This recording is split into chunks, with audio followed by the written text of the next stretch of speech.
రాజ్ కుమార్ చెప్పండి. అంటే ఇక్కడ మెయిన్గా ఫుడ్ సేఫ్టీ అధికారులు పెద్ద పెద్ద రెస్టారెంట్లని టార్గెట్ చేయట్లేదు, చిన్న చిన్న రెస్టారెంట్లనే టార్గెట్ చేస్తున్నారు అని ఒక విమర్శ అయితే ఉంది. దీన్ని ఎలా చూడాలి? అంటే పెద్ద రెస్టారెంట్ల పైన అధికారులు దాడులు చేయడానికి సంకోచిస్తున్నారా, లేకపోతే పైనుంచి ఏమైనా ప్రెషర్ వస్తుందా వాళ్ళకు? రాజ్ కుమార్. రైట్ రవిచంద్ర, మనం చూస్తే హైదరాబాదులో దాదాపు 1,00,000 హోటళ్ళు ఉన్నట్టుగా తెలుస్తుంది. 75,000 నుంచి 1,00,000 హోటళ్ళు, అంటే పెద్ద హోటళ్ళు, చిన్న రెస్టారెంట్లు, స్ట్రీట్ ఫుడ్స్, బేకరీలు, ఇలా దాదాపు 1,00,000 ఉన్నట్టుగా అధికారులు అయితే చెప్తున్నారు. దీంట్లో రిజిస్టర్డ్ కేవలం 25,000 మాత్రమే. అంటే ఫుడ్ సేఫ్టీ స్టాండర్డ్స్ ఏదైతే ఫసాయి లైసెన్స్ ఉందో 25,000 హోటళ్ళు మాత్రమే లైసెన్స్ తీసుకున్నాయి. ఇంకా దాదాపు 75,000 పైగా లైసెన్స్ లేదు. ఇంకా అనధికార లెక్కల ప్రకారం ఇంకా చాలా ఉంటాయి. ఎందుకంటే ప్రతి గలీలో ఇవాళ మనం సిటీ చాలా ఎక్స్పెన్షన్ అవుతుంది, ఎక్కడెక్కడికో ఉంది జిహెచ్ఎంసీ మనం చూస్తే. సో దీంట్లో చాలామంది ఈ అధికారులు దీని మీద పెద్ద ఫోకస్ చేయట్లేదు. ముఖ్యంగా వాళ్ళకు 1 ఇయర్కి ఒకసారి మనం చూస్తూ ఉంటాం టార్గెట్స్ అని, లేకపోతే వాళ్ళు పై అధికారుల నుంచి చెక్ చేయాలి అనే ఒక నిబంధనల మేరకు తూతూ మంత్రంగా ఈ యొక్క తనిఖీలు నిర్వహిస్తున్నారనే విమర్శలు అయితే ప్రజల నుంచి వినపడుతున్నాయి. ఇక మీరు అడిగిన దానికి పెద్ద హోటళ్ళు, చిన్న హోటళ్ళు అంటే వాస్తవంగా పెద్ద పెద్ద హోటళ్ళు వాళ్ళు స్థాపించే వాళ్ళు కూడా పెద్ద పెద్ద హస్తాలు ఉంటాయి. అందులో పొలిటికల్ హ్యాండ్స్ ఉంటాయి, తర్వాత పారిశ్రామికవేత్తలు ఉంటారు.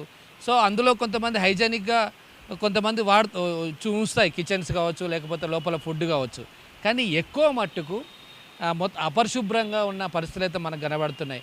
సో అధికారులకు ఎట్లాగో వాళ్ళ డ్యూటీ చేయాలి కాబట్టి, చెక్ చేయాలి కాబట్టి, ఇలా పై అధికారులకు డాక్యుమెంటేషన్ చూపించాలి కాబట్టి, లేదా మీడియాలో ఒకసారి కనబడాలి కాబట్టి, పేపర్లో రావాలి కాబట్టి, సో ఇలా కొంతమంది అధికారులు తూతూ మంత్రంగా చేస్తున్న పరిస్థితి.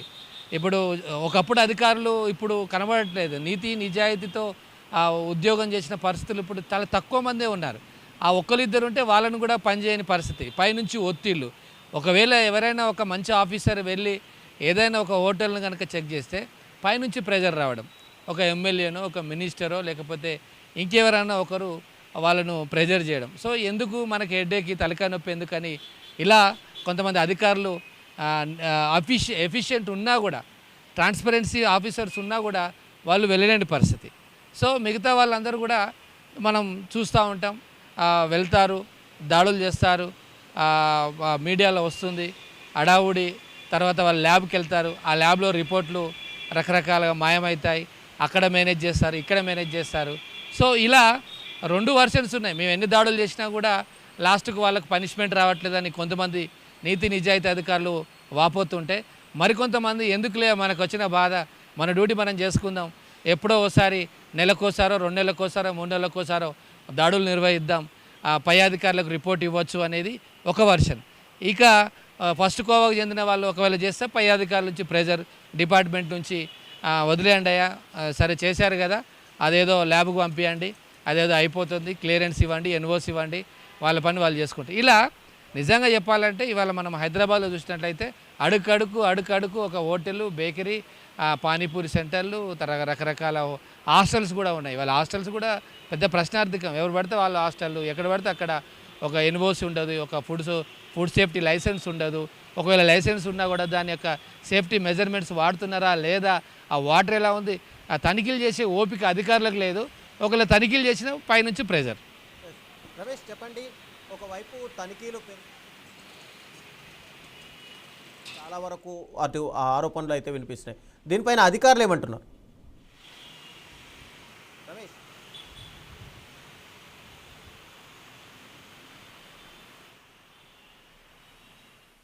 రమేష్ చెప్పండి, ఒకవైపు తనిఖీలు పెరుగుతున్నా కూడా కల్తీ ఆహారం తగ్గట్లేదు అని చెప్పి ప్రజల నుంచి ఆరోపణలు అయితే వస్తున్నాయి, దీనిపైన అధికారులు ఏమంటున్నారు అసలు?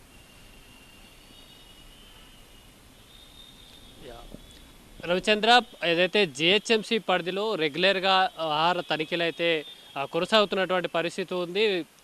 ఏదైతే గ్రేటర్ హైదరాబాద్ విస్తరిస్తున్న నేపథ్యంలో ఇప్పటికే గ్రేటర్ హైదరాబాద్ మున్సిపల్ కార్పొరేషన్ పరిధితో పాటు ఔటర్ రింగ్ రోడ్ వరకు 3 కార్పొరేషన్లుగా విభజించినటువంటి పరిస్థితి ఉంది. ఒకసారి మనం గణాంకాలు కనుక చూసుకుంటే 2025లో మొత్తం 9,656 తనిఖీలను నిర్వహించగా 3,600 ఫుడ్ శాంపిల్స్ను అధికారులు అయితే సేకరించినటువంటి పరిస్థితి ఉంది.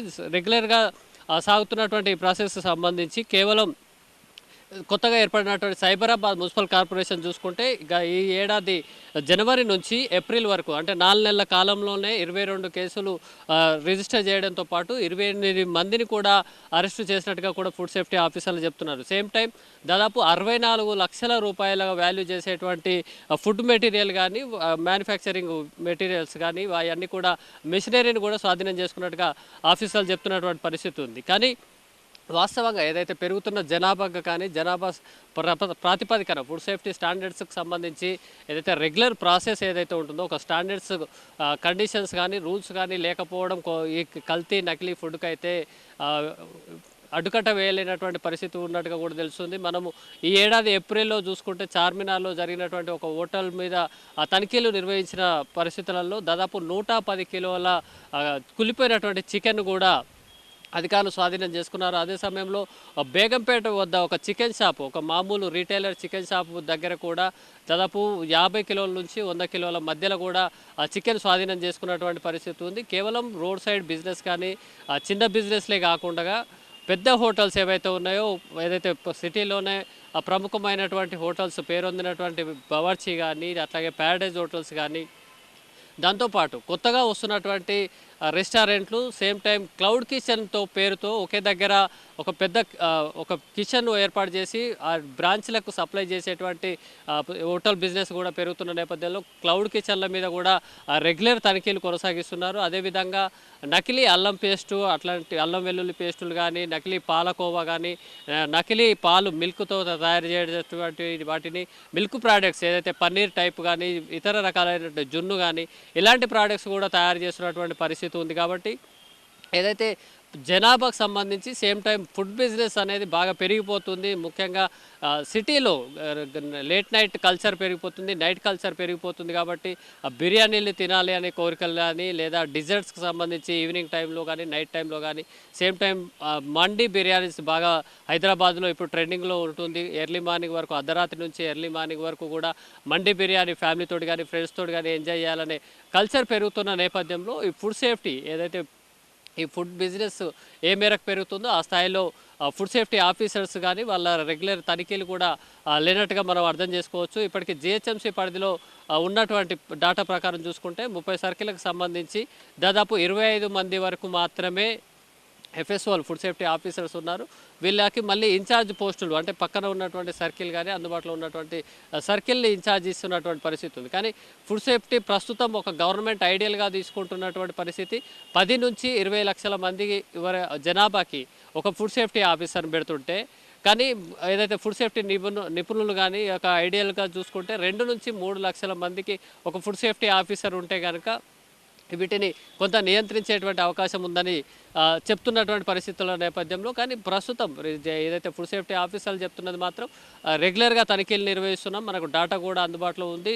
ఒక ఏడాది కాలంలో దాదాపు 9,000 ఫుడ్ సేఫ్టీ ఎంక్వైరీస్ చేయగా అందులో 3,000 వరకు కూడా ఫుడ్ సేఫ్టీ శాంపిల్స్ తీసుకున్నారు. 3,600 వరకు అంటే కూడా ఉన్న స్థాయిలో తామైతే రెగ్యులర్గా చేస్తున్నటువంటి పరిస్థితి ఉంది. ముఖ్యంగా స్టేట్ హెల్త్ డిపార్ట్మెంట్ ఆధ్వర్యంలో ఈ ఫుడ్ సేఫ్టీ ఆఫీసర్లు నిర్వహిస్తున్నారు. సేమ్ టైం హెచ్ఫాస్ట్ హైదరాబాద్ ఫుడ్ అల్టర్టేషన్ కమిటీ నేపథ్యంలో కూడా ఈ టాస్క్ ఫోర్స్ బృందాలు కూడా పనిచేస్తున్నాయి. కోఆర్డినేషన్తో పనిచేస్తున్న ఈ తనిఖీల్లో రెగ్యులర్గా తనిఖీలు జరుగుతున్నాయి. రెగ్యులర్గా కూడా సేమ్ టైం ఈ ఫుడ్ కల్తీకి సంబంధించి ఏదైతే బ్రాండెడ్ హోటల్స్ అని మనం అనుకుంటున్నామో లేదా అట్రాక్టివ్ పేర్లతోటి ఏదైతే రెగ్యులర్ మోడల్ ట్రెడిషనల్ హోటల్స్ కాదని చెప్పేసి కొత్త హోటల్స్ పేర్లతోటి అట్రాక్టివ్ పేర్లతోటి కొంత స్లాంగ్ని కానీ ఇక్కడ లోకల్ కల్చర్ని అడాప్ట్ చేసుకునే విధంగా కానీ ఫుడ్లో ఉన్నటువంటి వెరైటీకి సంబంధించి కొత్త కొత్త పేర్లతోటి ఉదాహరణకి ఉలువచారు బిర్యానీ కానీ చిట్టికోడి నాటుకోడి చిట్టిగారెలు కానీ లేదా రాయలసీమ రుచులు అంటూ